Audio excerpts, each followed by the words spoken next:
As long as I am queen, you will preserve the peace.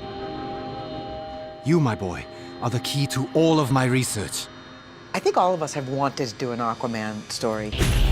The big question. What's going to be a big enough story that we're really going to be able to sound the alarm and get the Justice League back together? This could be us. This could be Atlantis.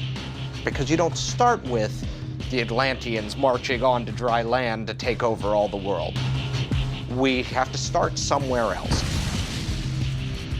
They were happy to live separately up until now. See what the surface dwellers are capable of! We haven't done a full story that really was about how Aquaman came to be Aquaman. Gills? As in mermaids? As in Atlantis.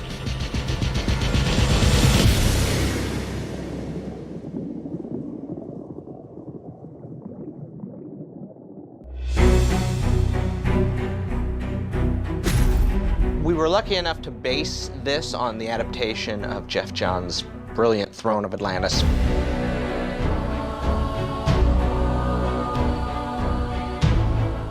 In that story, Aquaman is already Aquaman, and his connection with the Justice League is already there.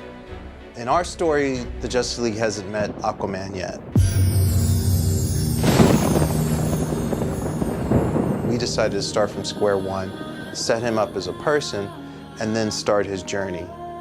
We meet him as Arthur Curry, and his father has just died. He's kind of been only living half of his life. He's been living on the surface. And you can tell that he's at odds with himself because he likes to bar brawl. You know, life isn't fair. I never believed it before, but I believe it now. He likes to go fight. He has all this energy and this anger. I think the whole piece starts with a pretty good-sized fight in a bar. Leave him alone. We're talking.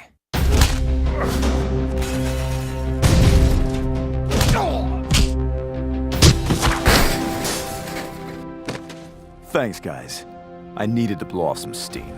I always think it's super interesting to see what makes a hero. How do we get there? How do we get to the point where he becomes Aquaman? He does know that there's something different about him. He does know that there's a connection to the ocean. He keeps seeing this woman in the ocean that swims away from him, but she seems to keep an eye on him.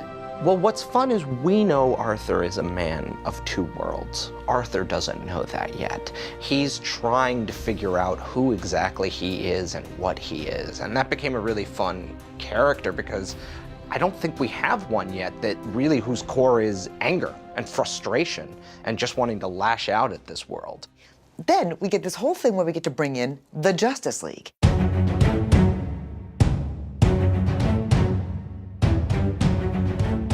In our last film, the Justice League just barely started working together. Now we have an instance where they've got to work together a little bit more. You know, you have the Flash and you have Green Lantern. There's a kind of a love interest thing happening with Superman and Wonder Woman. And you have the Batman thing, who's always the reluctant group joiner. Lantern. Hi, Spooky. You don't write? You don't call? I'm busy.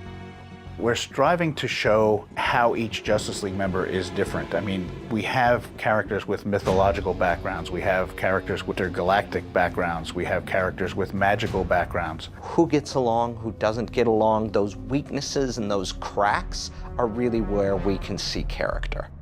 Unless they all work together, they're not going to be able to help this major issue that's not just, are we going to save Gotham, are we going to save Metropolis, this is the entire world. Locate missiles. Scanning. Not found. That's not good. What does a mystical undersea world need with missiles? Unless it was to attack us. Because of the events that happened in Justice League War, the king of Atlantis was killed. This is terrorism. No, this is an act of war.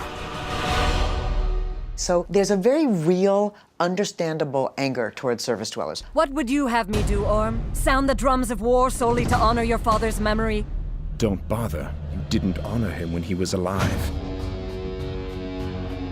The evil begins with Orm when he goes against his mother's wishes and the wishes of his queen at that time. They kill our race. They poison our oceans. They will destroy this planet and take Atlantis with it. He has a vendetta against Surface World.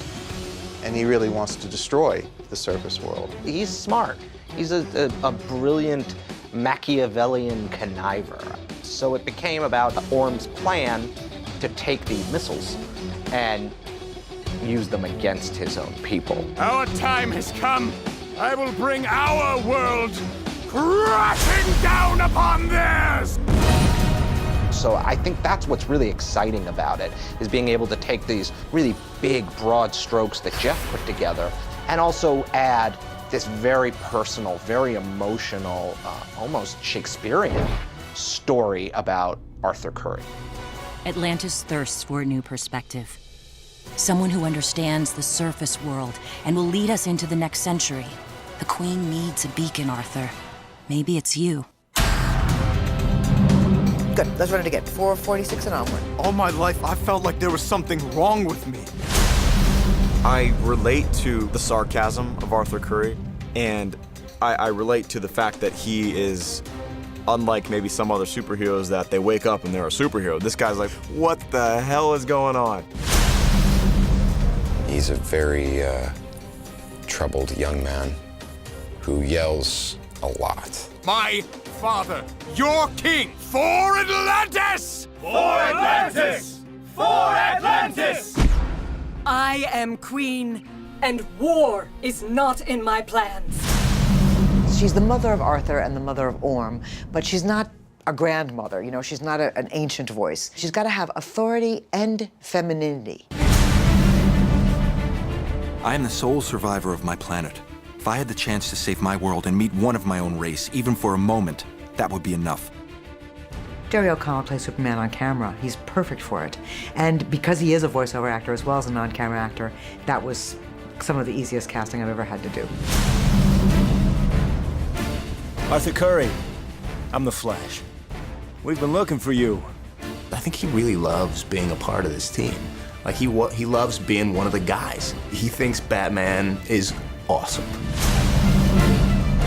Dispatch a team to a lighthouse at Mercy Reef, coordinates attached. Find Arthur Curry fast. He's Batman, he's badass.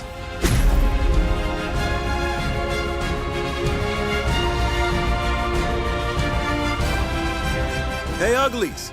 Over here! I love doing this stuff. I love every second of it. I saw her, Dad. I saw my mother. She was watching me in the water. This is not the Aquaman that we think we know going into this movie. This is Aquaman before. You know, this is Aquaman Begins. This is Arthur Curry all the way back, looking for the man that he will soon become. Join me, and we will bridge those worlds in peace. This particular Aquaman has real issues, true human issues, and like all of us, is trying to find where's our family, where's our work, and where's our place in the world. I'll tear you apart! My goal is to make these feel very relatable as interpersonal dramas. With this movie, people really get a different idea of what Aquaman is about. If they had a preconceived idea about him, they're gonna know who Aquaman is as a person. Tell you, Flash Man, I've seen my share of weirdo crapola in this job. But Atlantis? Come on. Man needs a code name. Yeah? Well, online they're calling him Aquaman.